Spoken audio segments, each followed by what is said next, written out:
Assalamualaikum warahmatullahi wabarakatuh.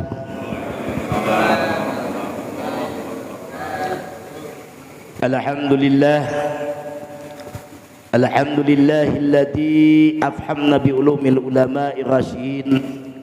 Asyhadu an la ilaha illallah wahdahu la syarikalah wa asyhadu anna sayyidana wa nabiyyana Muhammadan abduhu wa rasuluh, amma ba'd.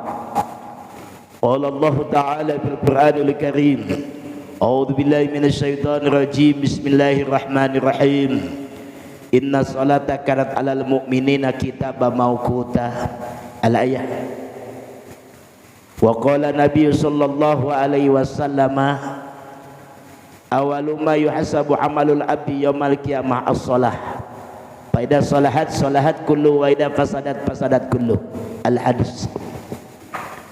Al-Mukarram wal Muhtaram, Ketua DKM Masjid Jami At-Taqwa Bapak Haji Burhanuddin sekeluarga, mudah-mudahan beliau dipelihara oleh Allah Subhanahu wa taala, diberi kesabaran, diberi kekuatan, dan dibimbing juga dibina oleh Allah Subhanahu wa taala. Dan juga para sesepuh bini sepuh Bapak Nurdiantoro dan seluruh para pengurus masjid, para imam masjid yang sangat saya hormat, mudah-mudahan selalu mendapatkan pertolongan dari Allah Subhanahu wa taala. Jamaah, bapak-bapak dan ibu-ibu, para huzat dan salon hujaj, dan juga alhamdulillah orang tua kita Bapak Haji Solihin, Bapak Haji Badriono, dan semuanya Bapak Sis, dan juga dari luar Gramapuri ada, dari Saktiga, dari Puri Cendana. Alhamdulillah kita semua ini berusaha sekuat tenaga untuk mencari petunjuk, mencari hidayah dari Allah Subhanahu wa taala melalui ta'lim. Mudah-mudahan perjalanan kita dihitung ibadah oleh Allah Subhanahu wa taala. Duduk kita dihitung ibadah oleh Allah Subhanahu wa taala. Mendengarkan ilmunya pun termasuk ibadah kepada Allah Subhanahu wa taala. Puji dan syukur kita panjatkan kepada Allah. Salawat dan salam segera dicurahkan ke baginda kita Nabi Muhammad sallallahu alaihi wasallam. Mudah-mudahan kita diaku sebagai umatnya dan mendapatkan syafaat di hari kiamat. Bapak jamaah rahimakumullah, dengan asbab duduk di tempat ilmu, mudah-mudahan segala kesulitan hidup kita selalu mendapatkan pertolongan dari Allah Subhanahu wa taala. Berbagai aktivitas diberi kemudahan oleh Allah Subhanahu wa taala. Cita-cita kita mudah-mudahan dikabulkan oleh Allah Subhanahu wa taala. Wabil khusus putra-putri kita, mudah-mudahan putra-putri kita jadikan putra-putri yang soleh dan solehah, juga diberkahkan hidupnya, diberkahkan usahanya, diluaskan rezekinya. Dan juga yang lagi pada sakit mudah-mudahan disembuhkan penyakitnya oleh Allah Subhanahu wa taala. Al-Fatihah. A'udzubillahi minasyaitonir rajim. Bismillahirrahmanirrahim. Alhamdulillahirabbil alamin arrahmanirrahim maliki yaumiddin. Iyyaka na'budu wa iyyaka nasta'in shiratal mustaqim shiratal ladzina an'amta 'alaihim ghairil maghdubi 'alaihim waladdallin. Mari kita jarah ke orang tua.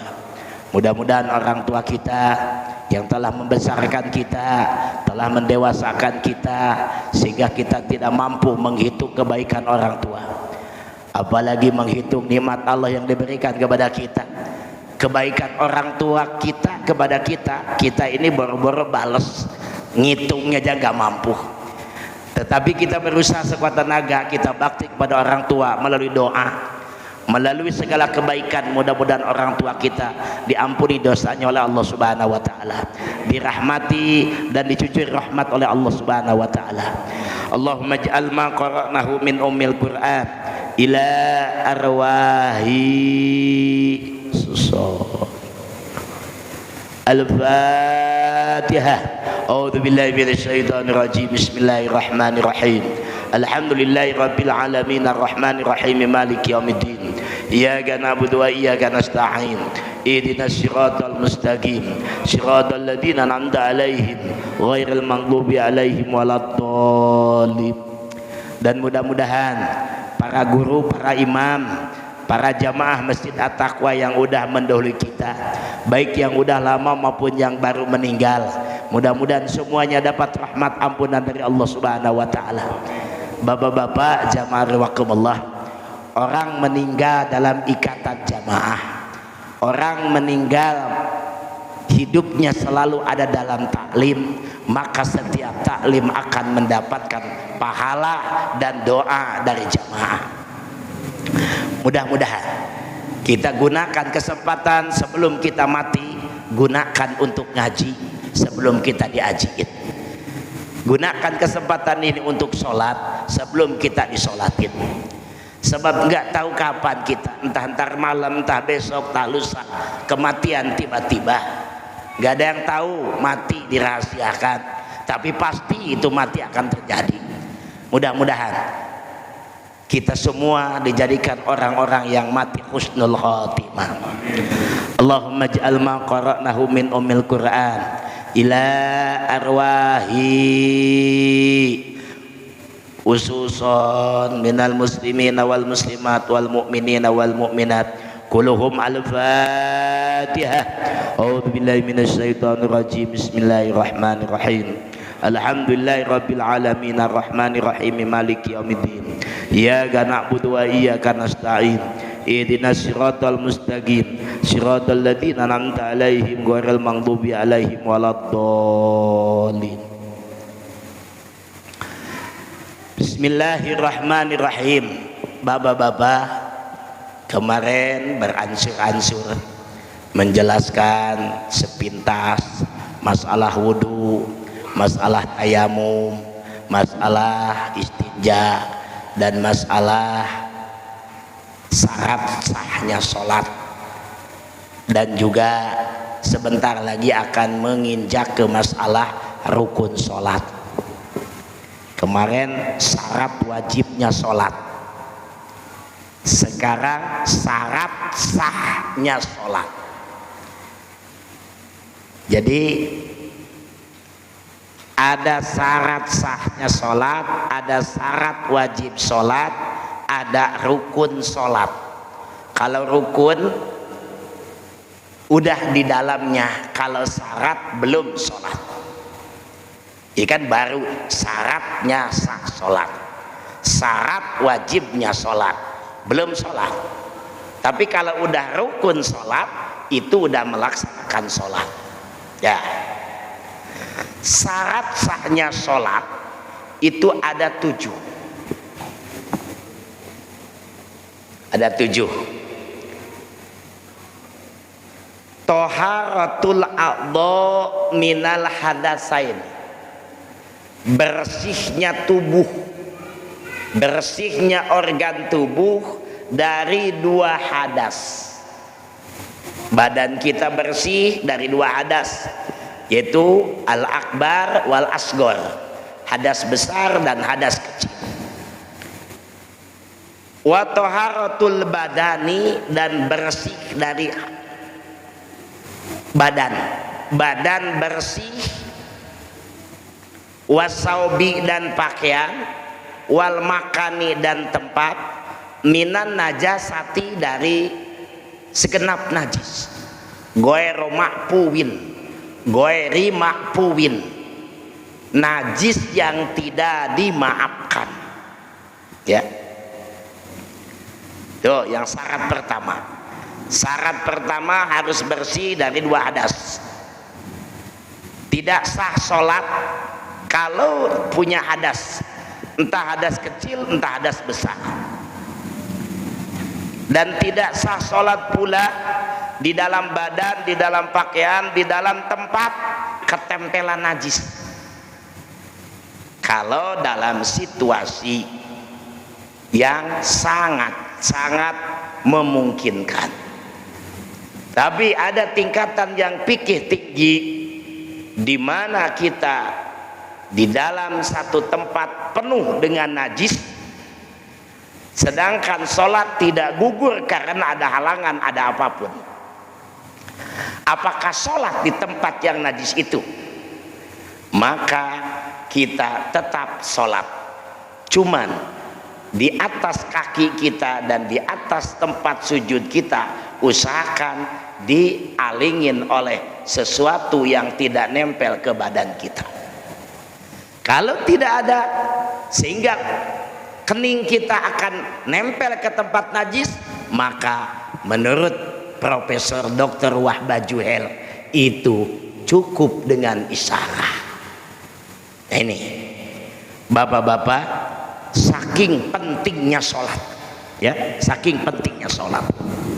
Sebab sholat ini standar, arti standar teh siapapun bisa, siapapun harus, siapapun wajib. Beda dengan haji.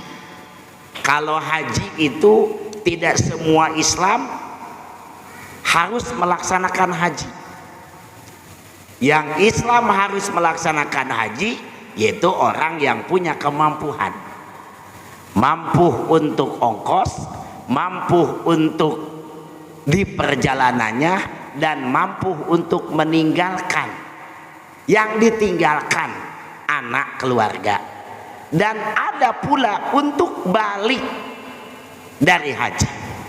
Maksudnya kita punya satu-satunya rumah, kalau dijual itu rumah untuk berangkat haji, berabe, anak terlunta-lunta, kita balik haji bingung nyari tempat, maka itu berangkat haji tidak wajib. Tapi kalau sekarang ada yang punya rumah 2, 3, 4, itu mah wajib dijual satu. Untuk apa? Untuk haji. Karena rumah itu bukan tempat tinggal, tapi merupakan invest. Itu mah banda disebutnya. Beda dengan apa? Beda dengan rumah setempat. Makanya ada sebagian madhab la yajib zakat, tidak wajib zakat. Tapi bagian madhab lagi, setiap yang menghasilkan dan merupakan itu keuangan, maka harus dibersihkan, ada infak. Itu beda pendapat, ya. Jadi sholat ini bahkan yang paling pertama ditanya di hadapan Allah, sholat. Bapak-bapak, mungkin bapak tuh sering entah di kampung dulu ngaji, entah di perantauan, setiap pembahasan sholat pasti merembet, setiap pembahasan sholat pasti agak alot dan lama. Kenapa? Karena yang sangat mendetil dan sangat lebar penjelasannya adalah sholat. Kenapa? Karena itu yang merupakan tiang, pondasi. Yang namanya pondasi mah gak bisa dirubah-rubah, Pak. Kalau yang dirubah-rubah mah paling atap, paling cat, model dan lain-lain. Kalau pondasi mah gak usah dibongkar. Jadi maka merupakan tiangnya agama itu apa? Pondasinya agama itu apa? Sholat. Maka yang paling pertama ditanya di hadapan Allah apa? Sholat. Kalau sholatnya lancar, amal yang lain pun lancar. Nah bapak-bapak, kita semua ini sholat udah ada yang 30 tahun, udah ada yang 40 tahun, ada yang 50 tahun, ada yang 60 tahun, bahkan ada yang udah 70 tahun sholat. Tapi walaupun bagaimana, banyak sholat ini yang belum begitu menguasai ilmunya. Kita pun kadang-kadang yang rajin ngaji belum selesai ilmu sholat, ya, belum selesai ilmu sholat. Terus gimana tuh, benar atau enggak, diterima atau enggak? Kalau diterima atau tidak mah enggak diukur dengan benar atau tidak. Nah itu mah hak Allah, tidak bisa diprediksi oleh keilmuan diterima mah. Tidak bisa diprediksi dengan keilmuan, dengan kepintaran, dengan kecanggihan. Itu mah hak Allah. Tapi kalau bicara sah atau tidak, baru diprediksi oleh keilmuan. Ini sah, ini tidak, ini batal. Semacam orang mendapatkan iman itu tidak ukuran berilmu. Orang orang yang menjadi orang beriman itu enggak diukur dengan tinggi intelektual, enggak. Orang desa, orang kampung, ngaji kagak, sekolah kagak, apa kagak, tapi kalau disuruh ganti iman, mati taruhannya, nyawa taruhannya. Itu imannya kuat sekali di mana? Di hatinya. Padahal dia bukan orang pintar. Maka keimanan ini adalah anugerah dari Allah. Yang menanamkan keimanan di hati kita siapa? Allah. Maka bapak-bapak harus bersyukur kita ini.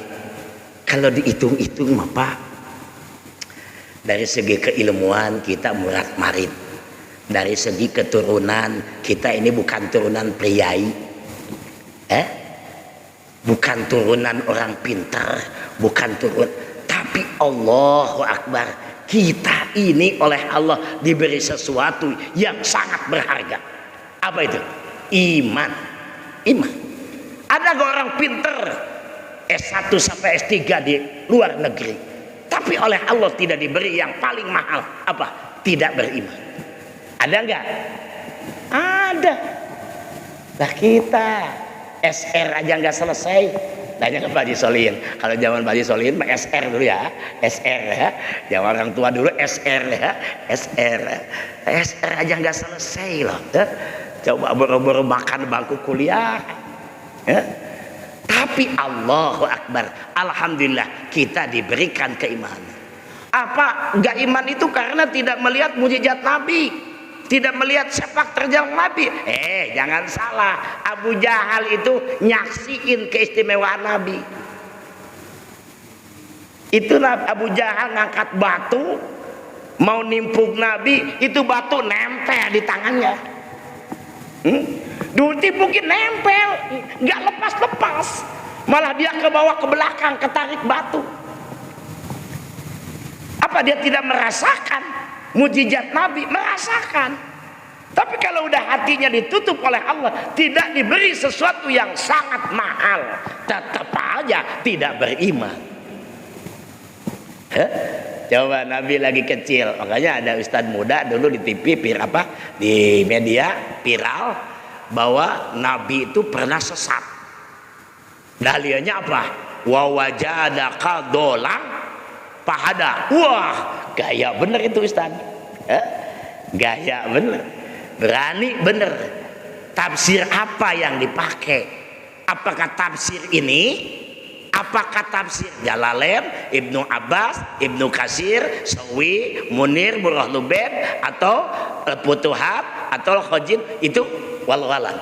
Tapi kalau pakai tafsir ini otak, man fasarul Quran bi ra'yihi falyatabbawa maq'adahu minan nar. Siapa yang menafsirkan Quran dengan otak, maka siap-siap cari tempat di neraka. Jadi gini Pak, kemarin makanya sempat banyak yang nyerang. Gini katanya, Muhammad itu pernah sesat. Itu enggak termasuk dalam hadis ini. Kullukum dolun ilaman hadaitu. Semua itu adalah sesat kecuali aku yang tunjukkan. Itu enggak termasuk ke Nabi. Dan Nabi mah Allahu Akbar, diciptakannya dari nurna Allah. Coba baca di debat. Khuliqa min nurihi ta'ala. Nabi diciptakan dari cahaya Allah. Kalau kita diciptakan apa? Khuliqa mimma imahin. Kita diciptakan dari air yang hina, dari air sperma. Kalau kita, kalau Nabi bukan, dari nur Allah, cahaya Allah. Nah, ada yang mengatakan bahwa Nabi pernah sesat. Tafsiran waduha itu wawajadaka dolang pahada, bukan sesat salah pendidikan, bukan sesat salah akidah. Nabi lagi kecil diajak main untuk muterin Ka'bah sama kakeknya muterin Ka'bah. Itu Nabi jalan lagi kecil, ya namanya anak kecil kan, jalan tahu sampai jauh. Ya itu kan masih kecil, belum diberi wahyu, itu lupa jalan terus, balik lagi nggak bisa. Nabi ketemu Abu Jahal. Lah, ini Muhammad apa siapa kesini? Diambil sama Abu Jahal. Muhammad naik, taruh di belakang. Itu kuda nggak mau jalan kan? nggak mau jalan, disabet, diem baik itu kuda, disabet lagi, begitu mau disabet lagi itu kuda ngomong, manusia hina, masa calon pemimpin dunia, makhluk yang mulia sekali ditaruh di belakang, lo manusia hina kok di depan. Itu Abu Jahal tukang tengok, ini yang ngomong siapa? Ini tengok nggak ada siapa-siapa, ilok kuda yang ngomong. Pas mau disabet lagi bener, kuda mulutnya kumat kamit ngomong. Nabi diambil tangan sebelah, Muhammad pindah ke depan, dari belakang nih, namanya anak kecil tuh Abu Jahal tinggi gede kan, ambil taruh, itu kuda jalan sendiri. Abu Jahal mikir sepanjang jalan, ini Muhammad nantinya bakal jadi orang kayak apa besarnya, ini Muhammad nantinya bakal nyohor dan tenar dan juga berwibawanya kayak apa, sampai kuda aja paham tentang keistimewaan Muhammad. Itu Abu Jahal tahu loh keistimewaan Nabi. Tapi kenapa? Semacam orangnya jamaah tahu ini mutu guru ini, tahu ini keilmuan guru. Ya kalau memang songong mas songongnya nantang guru. Ada yang gitu kan. Ya Allah ya Karim ya, kadang-kadang suka ada. Makanya jangan aneh. Itu begitu nyampe Abu Jahal ke Abu Thalib kakeknya, nih Muhammad nih tadi nggak tahu jalan balik ya, padahal itu kakeknya udah gelisah kemana Nabi, kemana Muhammad ya. Nah ini tafsir wawazada kadolang pahada, aku menemukan engkau Muhammad dalam keadaan tidak tahu balik jalan. Pahada, maka Allah memberi petunjuk jalannya, asbabnya Abu Jahal. Jangan diartikan Nabi pernah sesat, jangan diartikan Nabi pernah tidak benar. Itu suatu penghinaan. Dan Nabi maksum, mulai dari tulang punggung aja oleh Allah dipilih. Titip di Nabi Adam, titip di Nabi Sis, titip Nabi terus, titip di Nabi Nuh, titip di Nabi sampai ke siapa ayahandanya? Abdullah. Itu yang kuluni minal aslabi tohiro, dipindah-pindah nur Nabi dari tulang punggung yang suci. Nabi Adam suci, sampai Nabi Adam penasaran kemana be pergi kok perasaan banyak yang ngikutin. Nanya Nabi Adam ke Allah, ya Allah di diri saya ini ada apa, kok ini banyak makhluk ngikutin saya, malaikat. Kata Allah, Adam ada nur Nabi akhir zaman, ismuhu Muhammad, namanya Muhammad. Wah kalau begitu tolong ya Allah pindahkan ke kening saya, pindahkan ke kening saya, pindahkan. Itu malaikat berbalik, asal di belakang di punggung, berbalik malaikat jadi ke depan, memandang wajah siapa? Nabi Adam. Tolong ya Allah pindahkan sekali lagi ke telunjuk. Dipindahkan ke telunjuk, begitu diangkat telunjuk, semuanya malaikat bersahadat. Palidalika aujabat tasahud, maka oleh karena itulah diwajibkan tasahud. Maka di dalam sholat wajib tahiyat akhir ngangkat ini, asyhadu an la ilaha illallah. Itu asbabnya. Bapak-bapak jamaah rahimakumullah, ini mengenai keimanan tidak diukur dengan kepintaran, tapi iman bisa tambah kuat, iman bisa tambah kental karena kepintaran. Jadi duluan mana nih? Duluan iman. Duluan iman. Contoh, kalau iman bangsa saya mah iman wong-wong deso, iman taklid. Kenapa kamu iman ke Allah? Apa kamu percaya ke Allah? Sebabnya apa? Loh, saya nggak tahu sebab. Pokoknya mama gua, bapak gua iman, ya gua juga iman. Tuh itu iman taklid. Sah nggak iman begitu? Sah. Kata Imam Syafi'i sah, tapi dosa. Gimana caranya supaya tidak dosa? Maka wajib ngaji, istidlal, nyari-nyari dalil supaya kita iman kepada Allah itu memiliki alasan, yaitu dalil. Kan dalil itu ada dalil nakli, Quran, hadis, ada dalil akli, akal. Menurut akal, kalau ada ciptaannya pasti ada yang Wah, sahabat nih, akal pakai nih. Nih, kepintaran untuk menguatkan keimanan. Berarti iman yang kuat, iman yang tinggi, bukan pintar yang tinggi. Adanya ciptaan pasti ada yang menciptakan. Tapi kalau ada yang menciptakan, belum tentu ada ciptaannya. Kira-kira kembalikan lagi Bapak ke contoh yang sepele. Pagi-pagi kan suka ini kalau hari Ahad ada nasi wuduk. Nah, ada tukang nasi wuduk belum tentu bikin nasi wuduk. Tapi kalau ada nasi wuduk udah pasti ada yang tukang. Baru ngelihat tukang nasi wuduknya, baru ngelihat nasi wuduknya, baru mencium wangi nasi wuduknya udah otak teteng oh dagang empo. Kan gitu. Itu loh, oh empo dagang.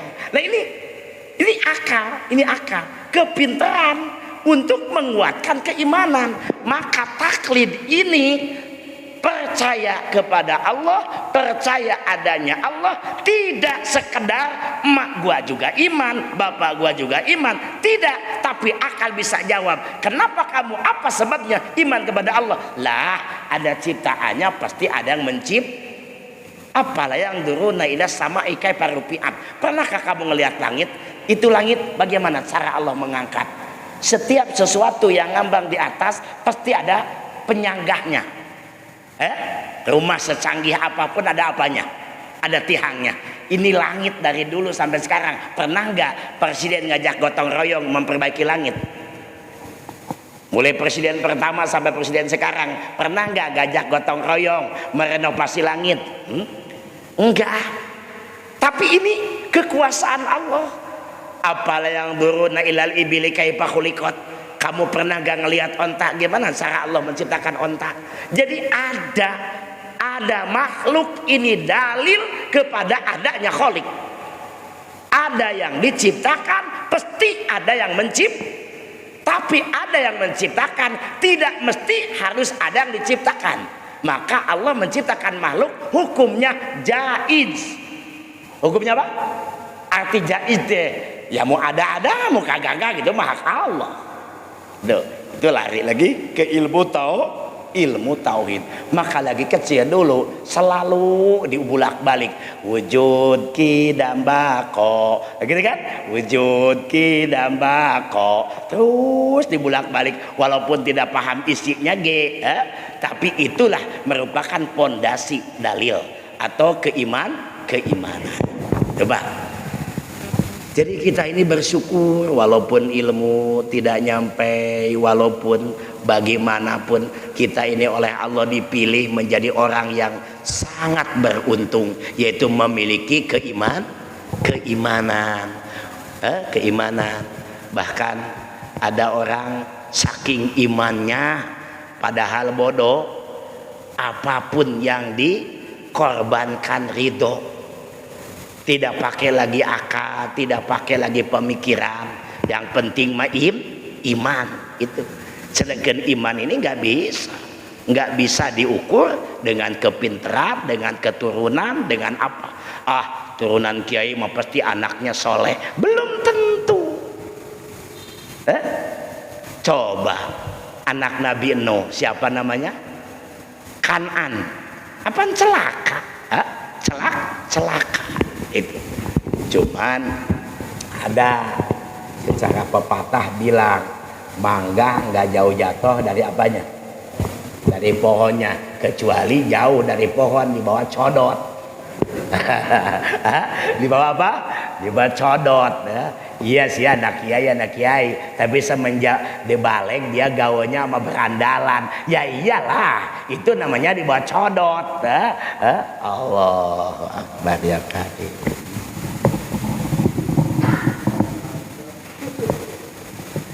Ya codot itu apa? Kampret. kelawar, anak kalong, itu codot namanya, codot. Coba, ini syarat sah sholat, ya, syarat sah sholat.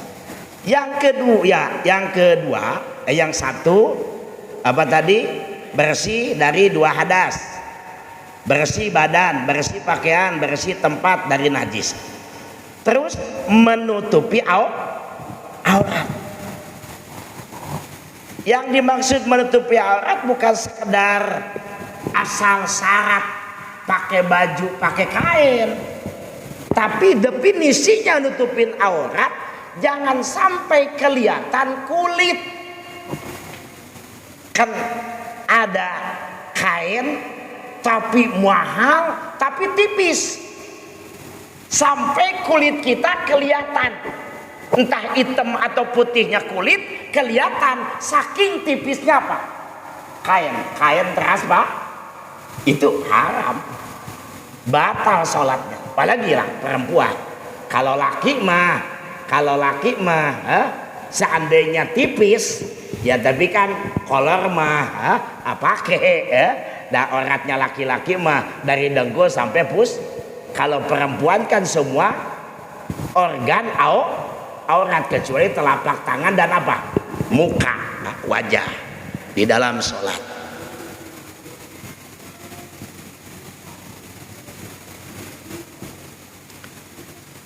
Tutupin aurat. Terus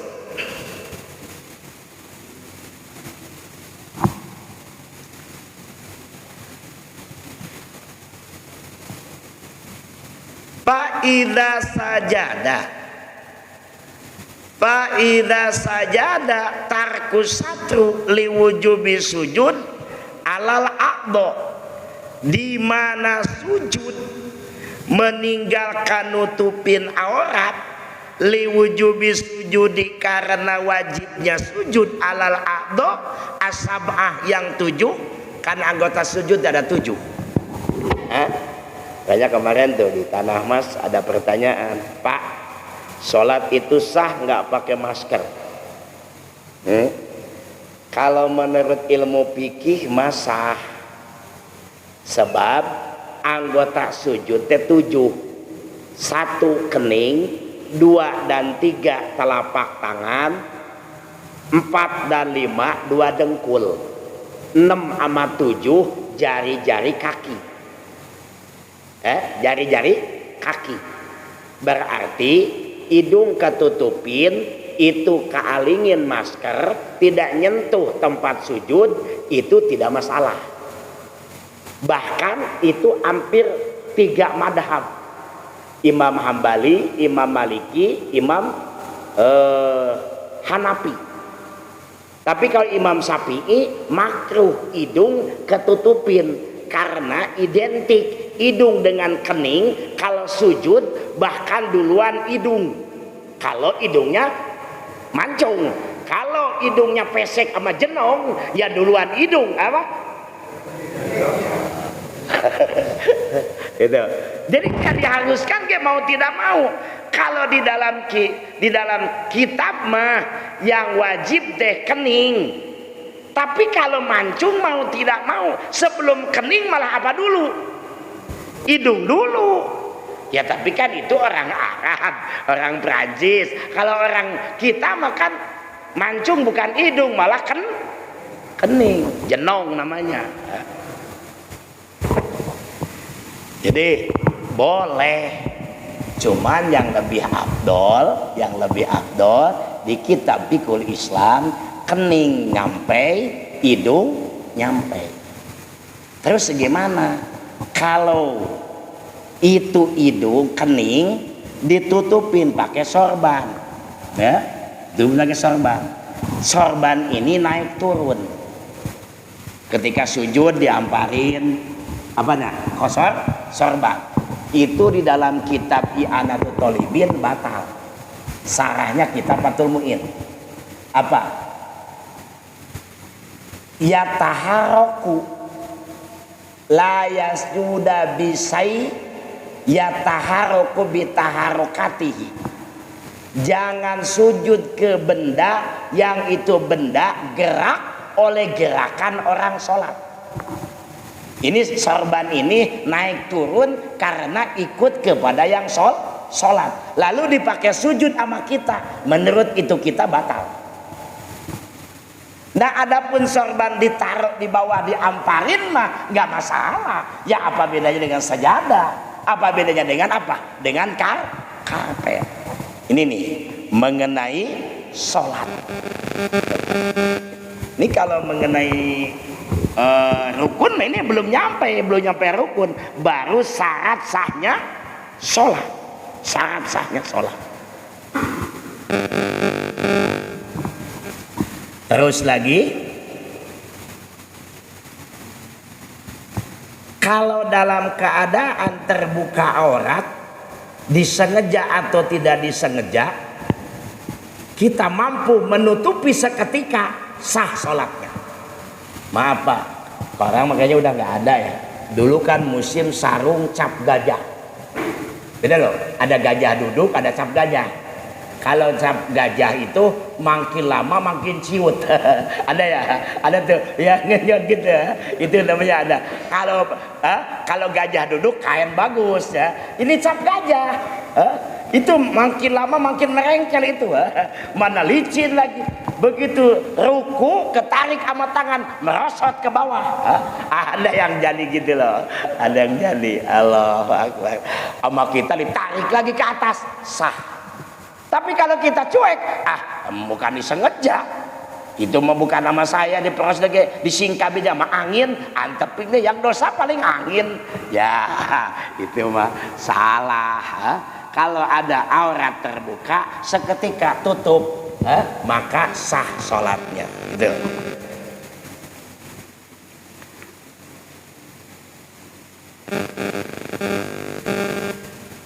Jadi anggota sujud ada berapa? Ada 7. 1 kening. Ini anak muda nih, awas. Rambut dikedepanin, rambut dikedepanin. Giliran sujud, kalingin keningnya pakai apa? Rambut, ya batal. Orang yang sok-sokan pakai udeng-udengan. Pakai udeng-udengan, sunat, pakai amamah tuh sunat. Pakai ini sunat. Tapi pakai ilmu. Jangan keningnya ditutup, batal sholatnya. Lah saya aja pakai peci begini nih, diginiin, ini kening ketutup semuanya, sah nggak? Batal. Karena kening harus kaspu, harus terbuka. Jangan sampai ketutup.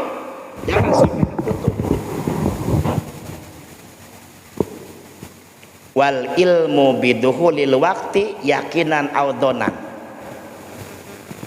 Tahu masuknya waktu, yakin atau nyangka. Jadi bapak bangun sholat jangan uduk-uduk sholat. Minimal ngelihat jam, maksimal nanya ke orang. Jam berapa ini? Walaupun bapak niat tahajud. Mau sholat tahajud ya. Enggak ngelihat jam dulu, enggak nanya, langsung bisa tahajud. Begitu beres tahajud, buka jendela, lah matahari udah keluar. Kalau udah tahu waktu, yakin atau nyangka, beda loh. Kalau yakin 100% masih ada waktu, 100% gak mungkin belum ada waktu. Kalau nyangka, separoh nyangka ada, separoh mungkin udah siang. Bapak nyangka, kayaknya masih ada deh waktu tahajud. Begitu bapak sholat tahajud, begitu assalamualaikum, ada lagi orang ngadip dari masjid kedengaran assalamualaikum, ya Allah, sholat subuh ini teh, sah nggak tahajudnya? Sah. Lo kok sah Pak? Apaan tadi udah donangan, nyangka masih ada apa? Kayak bapak waktu bulan puasa, saya ingat tuh sama kakek saya, bangun kesiangan, pas mau buka jendela sama kakek digeprak, jangan, makan dulu. Udah beres makan, buka jendela, udah terang. Sah nggak puasa? Sah. Karena ada apa? Ada donan, ada nyangka. Boro-boro yakin donan aja nyangka, maka orang tua dulu tahu triknya. Kalau bangun kesiangan, enggak buka dulu apa? jendela, pintu kagak, makan ge. Udah beres makan baru pasti matahari itu sah puasanya. Udah donan. Tuh ilmu fikih, Pak. Jadi gimana ya? Di satu posisi menguntungkan, kita nggak usah kodok, nggak usah kodok. Nah, semacam sholat, Bapak kan seumur hidup sholat nih, tapi Bapak seumur hidup langkah ngaji, jarang ngaji, sholat merajim. Itu kadang-kadang kesiksa dalam sholat. Kenapa? Gara-gara nggak punya ilmu. Tahiyat awal karena kita nggak pernah ngaji, dianggap wajib ge. Kiranya satu saat lupa, kita nggak tahiyat awal, begitu udah berdiri belum dari tempat sujud udah berdiri, tinggalnya lunggukan kan? Ongko-ongkoan tuh sujud, tahiyat atau terus, tahiyat atau terus. Nah, kesiksa kan? Tapi kalau Bapak udah tahu ilmu, bagian nanti sujud sahwi, nah itu mah tahiyat awal mah sunat Ini nih contohnya Pak, saya sering ngalamin loh. Nggak siapa manusia mah suka lupa. Ini udah dapat 2 rakaat nih. Aturannya kalau udah 2 rakaat tahiyat kan. Ya, kalau udah dapat 2 rakaat mau maghrib ke, mau asar ke, mau isya ke. Ini enggak. Udah dapat 2 rakaat malah berdiri. Nah, udah begini inget ya. Aturan mah apa? Tahiyat tahu? Ongko-ongkoan kan? Ya. Akibat bodoh karena rajin ngaji, ya udah nanti aja gua sujud sahwi. Sebab gitu mah tahiyat awal mah termasuk apa? Sunat apa? Kalau sunat apa bila lupa cukup dengan sujud. Kalau rukun lupa nggak bisa. Apalagi hayat. Kalau hayat lupa jangan sujud sahwi, jangan diulang, antepinnya. Dan namanya sunat apa? Sunat hayat. Makanya kita ini agak lama masalah sholat itu. Mulai syarat wajib sholat, syarat sah sholat, rukun sholat, terus lagi makruh sholat, sunnah sholat, yang meruksak sholat. Itu udah berapa bab itu? Kalau sebab setahun, udah berapa tahun itu? Terus makanya sampai sekarang itu ilmu sholat itu belum tuntas. Terus gimana Pak? Ngaji sholat belum tuntas, tapi ini selama ini kita sholat. Apa sholatnya dosa? Secara fikih dan keterangan enggak. Sebab kita ini terbatas kemampuan asal kita ngaji. Insya Allah walaupun salah, kalau ngaji mah ada nilai. Ada apa? Ada nilai. Shadaqallahul adzim. Ada pertanyaan, silakan. Belum adan kan? Bentar lagi adan ya. Cukup Pak, bentar lagi adan. Allahumma shalli bil awwalina wal akhirin. Allahumma birril mu'minina wal mu'minat wal muslimina wal muslimat al ahya'i wal amwat. Allahumma inna nas'aluka ilman nafi'a wa amalan mutaqabbala wa rizqan halalan thayyiba. Rabbana atina fid dunya hasanah wa fil akhirati hasanah wa qina adzabannar. Walhamdulillahi rabbil alamin. Assalamualaikum warahmatullahi wabarakatuh.